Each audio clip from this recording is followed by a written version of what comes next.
8 months into the 2018 election cycle and 16 months to go, the fundamentals of the Senate map haven't changed. One state has been added to the map: Alabama. When Republican Jeff Sessions joined President Trump's cabinet as Attorney General, then Governor Robert Bentley appointed Luther Strange to replace Sessions.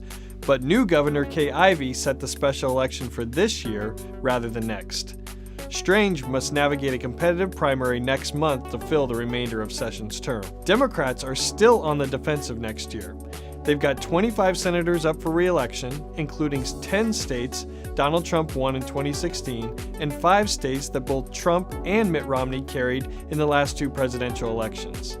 In comparison, there are just 8 Republican senators up for re-election next year, including 1, Dean Heller of Nevada, running in a state Hillary Clinton won last November.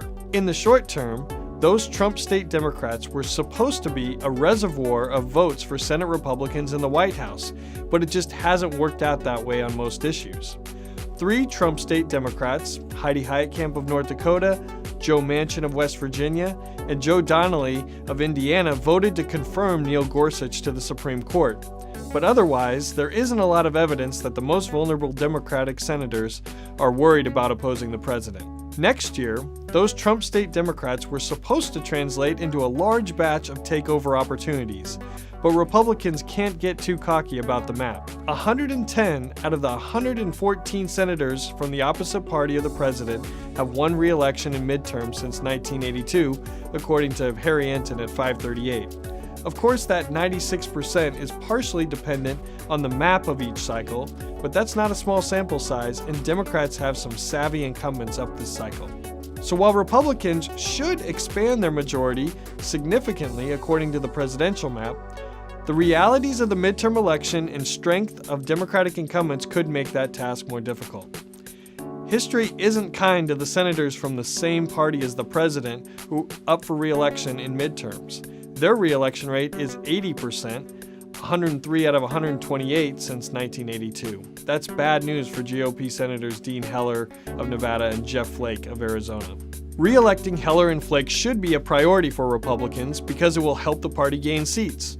But President Trump and his allies are more concerned with passing his legislative agenda now and have threatened to run attack ads against certain Republican senators who they view as obstacles.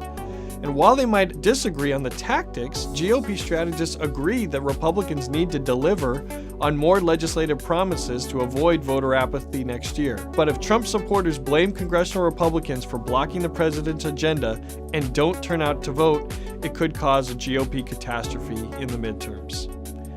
Even though a Democratic majority is unlikely, even though they only need to gain 3 seats, it also shouldn't be dismissed.